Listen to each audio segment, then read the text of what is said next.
Hindi po kumpleto ang pakikinig ng salita ng Diyos kung hindi po tayo dadako sa isa pang gawain, ang David offering.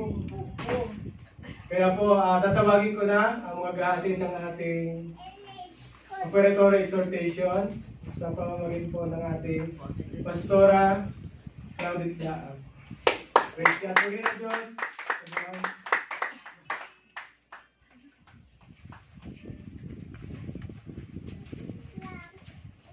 Praise God. Hallelujah. So, sabi nga po, hindi kumpleto yung worship without giving. Sabi ko dito. So, praise God. Ngayon po, pag-aralan po natin on how to manage our finances or money management. Makita po natin sa Proverbs 27:23-27. Si Solomon po, sumulat po ng part ng Proverbs, siya po nagsulat po sa part ng Proverbs regarding planning for the future. Si Solomon po, pinagkalooban, ang hiningi po niya wisdom.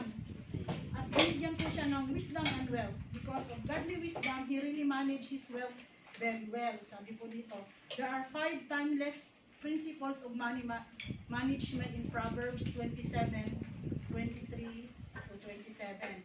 Isa po dito yung pagbibigay. 5 timeless management principles of money management in Proverbs. Isa po dito yung pagbibigay, giving. Honoring God with the first fruit of our income and resources establishes His reign in our lives and begin a divine cycles of blessings. So, let us maging ano po tayo, siyempre naging Kristiyano na tayo, nakilala na natin si ang God. So, gawin po nating lifestyle yung pagbibigay kasi hindi enough po yung nag-worship ka lang, pumunta pa. Sabi nga po, ibigay mo lahat with all your heart, with all your...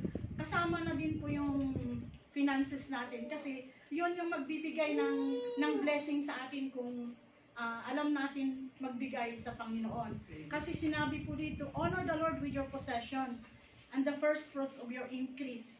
So your barns will be filled with plenty. So, andyan po ang promise ng Panginoon. So your barns will be filled with plenty and your vats will overflow with new wine. So, talagang hindi tayo mauubusan. So, let us worship our God. Change our lifestyle sa pagbibigay. So, number 2 po, giving, accounting. Sabi po dito sa verse 23, be diligent to know the state of your flocks and attend to your herds. So, be diligent in record keeping. Yun po ang gusto ng Panginoon. Keeping track of what we own, earn, and spend. So, magkaroon po tayo ng accounting. Minsan, pag andyan na yung blessing natin, kahit ano-ano na lang binibili natin, minsan nakakalimutan na natin yung dapat uunahin natin, si God. So, magkaroon tayo ng accounting. So, number, be diligent to know the state of your flock. So, we have to know, mag-account tayo. Number 3 po, planning. Giving, accounting, planning na. How we will spend money is essential to good stewardship. Ang nakaplanong paggastos brings satisfaction. So, impulse buying can have devastating consequences. Diba? Kailangan planuhin natin kung ano yung paggagastuhan natin ng mga blessing na to. Hindi po yung may sale doon, punta ka doon. Lahat na, nabili mo na lahat. Pagdating mo sa bahay, ay, importante pala. Importante kaya itong ano. Minsan nagsisisi ka kung nabili mo yung hindi.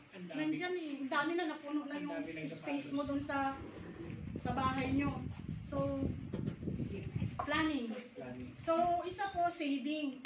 Saving, the idea of treasure. Number 4 na tayo, saving. The idea of treasure in the house of the wise implies that resources have been saved and will be available when we need them. So, ang saving po, inaano din po ng Panginoon yung mag-save tayo ng ating finances. Planning for the future nga, we have to save. Kasi hindi natin alam ang bukas. Hindi natin alam. So, there is Proverbs 21:20, there is desirable treasure and the oil in the dwelling of the wise but foolish man squeeze. Basta mag-save tayo ng ating finances. So, contentment, number 5. So maging kontento tayo kung anong mayroon tayo. Sabi po dito, Amen. if we are deceived if we think having more riches or pleasures will make us happy.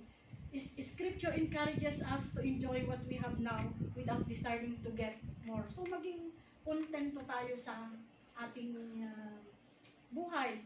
So Panginoon naman ang magsasatisfy sa atin. Patuloy lang tayong mag-worship sa Kanya kasi lahat ng mga pangangailangan natin, ibibigay naman niya sa atin. Kasi hindi siya nagkulang eh. Lahat ibibigay niya, kalakip nung lahat. Emotionally, financially, spiritually, ibibigay niya lahat yan. Ipagkakalob niya lahat. Eh, anak niya tayo eh, bakit hindi natin yun yung para sa atin? Yun yung privilege natin privilege natin sa Kanya bilang anak niya, di ba? Huwag tayong mahiya sa Kanya kasi He is our God. Siya po yung Diyos natin na sinasamba. Sabi po dito, to be smart, spend carefully. To be wise, save regularly. To be genius, give extravagantly or generously. So, bigay natin, magbigay tayo kasi baka katulad ngayon, napapanahon sa Pilipinas, di ba? Hindi natin alam ang panahon. So, we have to give generously. Magplano tayo kasi kung titingnan natin sa sitwasyon natin ngayon, parang kumukunti yung pera. Maraming na-i-spend sa minsan walang kabuluhan. So, makita natin yung gawa din ng Diablo. But tayong mga anak niya, sabi niya, dadating ang unos, magtiwala lang tayo sa Kanya, hindi niya tayo pababayaan. So, mamumuhay pa rin tayo ng may kasaganaan. Kasi yun yung pangako niya eh. Yun yung pangako niya. Maging masagana tayo sa buhay natin. Kasi anak niya tayo eh. We have to claim that hindi niya tayo pagkukulangin. Yun ang gawin ng Panginoon. So let us give our finances to our God.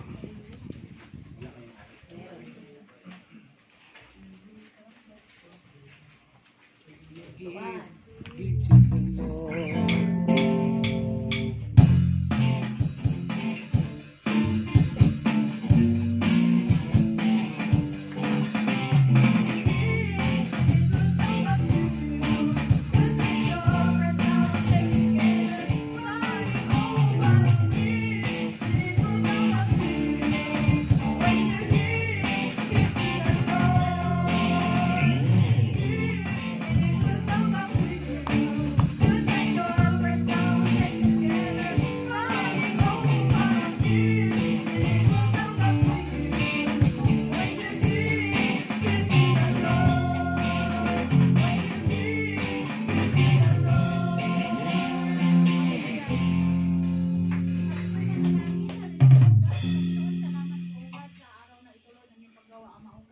Tunay nga po Lord na kayo o Diyos o God ang aming sasambahin Ama o God habang kami nabubuhay Ama o God.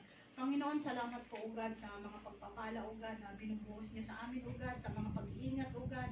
Lord, sa aming mga workplaces, salamat po o God sa mga pagta-travel namin, salamat po o God. We just thank you, Holy Spirit, Ama o God. At gayon din po Ama o God, muli po Lord, tinataas po namin o God ang mga salaping ito Ama o God. We pray o God that you will just multiply it Ama o God. Hayaan niyo po Ama o God na kami o God ay patuloy o God na magbibigay sa inyo Lord, upang kami o God ay makapagbigay pa din po o God sa mga nangangailangan Ama o God. Father, we just thank you Holy Spirit o God.